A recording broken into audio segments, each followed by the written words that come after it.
Hi, this is Vicki from Learning Home Volunteers, and welcome to our learning session called Little Detectives. Your little ones are going to get to put their observational skills to the test.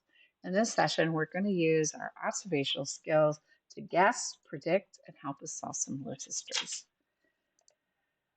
We have three great mystery books that hopefully our powers of observation will help us guess what's actually going to happen. Our first book by Pat Hutchins is about a hunter in search of animals. He looks high, he looks low, and he cannot find the animals um, because the animals are camouflaging themselves to elude discovery. Can you see them? Our next book is about two mice, one named Dot, the other named Jabber. They have a real mystery on their hands involving a bug. Can you help them solve it? Our last book is a flap book where images are hidden underneath a flap of paper. Spot's mom is trying to find Spot so he can eat his dinner. She looks everywhere. Can you help her find Spot? This is activity number one entitled What is it? Or What was there? Let's start with the first activity. What is it? Educators like yourself use a Feely bag to help children work on their perception, prediction, analysis, and synthesis skills. It's also really great for helping develop vocabulary as the child has to use their expressive and descriptive language to try and describe what they cannot see. We have provided an assortment of activities to put in the bag, but I am sure that you and your child will find many more items from around the house. To play, you want to choose three or four items to put in the bag. Don't let your child see what you're putting in the bag. And then have them reach in the bag without looking. And then try to guess what the objects are. You can ask open ended questions like, what does that remind you of? Can you describe it to me? How do you think you might use it? Our next gap is kind of a play on that, a similar game. In this game, they get to see all the objects because you put that out on the table, and they get to look at it for 10 or 15 seconds and try to remember it. Then they close their eyes, and an object is actually removed. Now, once the object is removed and hidden, you have them open their eyes. Um, they need to tell you what's missing. They can give hints by describing what looks like and without naming the object. It's a super fun game.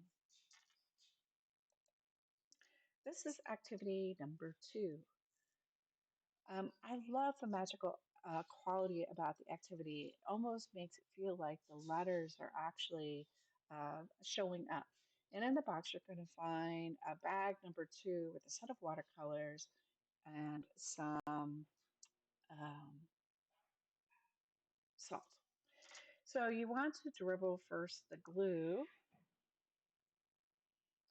on the piece of cardboard or the paper that you have done. I've been using Elmer's glue, liquid glue, because I think it works better. But we've also tried it with the stick glues, whichever works you works better.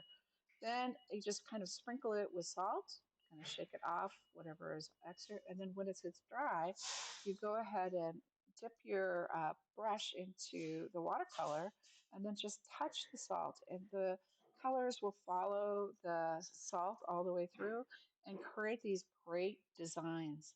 How cool is that? And if the colors meet another color, you'll see here where the purple and the blue met, they actually, or the red and the purple, red and the blue met, they actually made purple. I think it's an absolute delight. And once it's dry, it's actually something that you can actually use again. You can write words, draw pictures, you can put it on cardboard or regular paper, uh, whatever you like. This next activity, activity number three, is Mouse in the House game. I love this game. The object of the game is to actually find the sneaky mouse. To play the game, you put the houses out by identifying each by color. Let's watch the librarian play.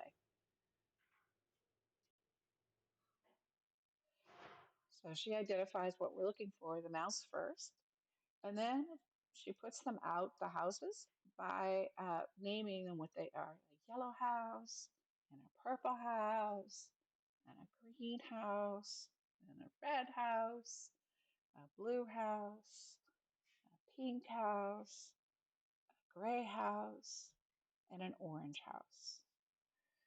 So well, she has them cover up their eyes so she can hide the mouse. So they won't know where it is. And then quickly she hides it under a house. Okay, so then she asks them to open their eyes and says, "Where did the mouse go?" And so they choose a color.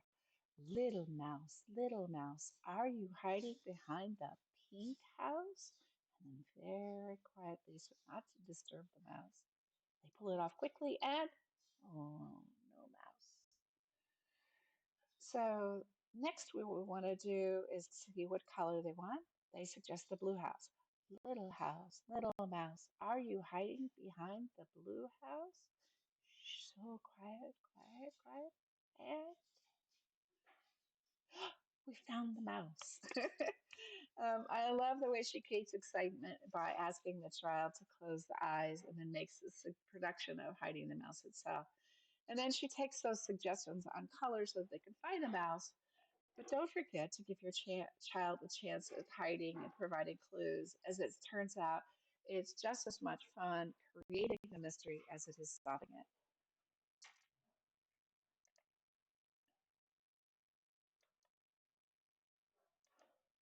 Our next activity, activity number 4, mystery sound tubes. In your box, you're going to find 6 toilet paper rolls. There are 3 sets of sounds made by 3 different sets of materials. Can you match the tubes to make the same sound? So, which ones actually have the same sound? And then, can you guess what is inside the tube that's actually making that sound? Use your detective skills. I'm sure you'll guess. Well, that's all for this week. I'll see you next week. Until then, happy playing.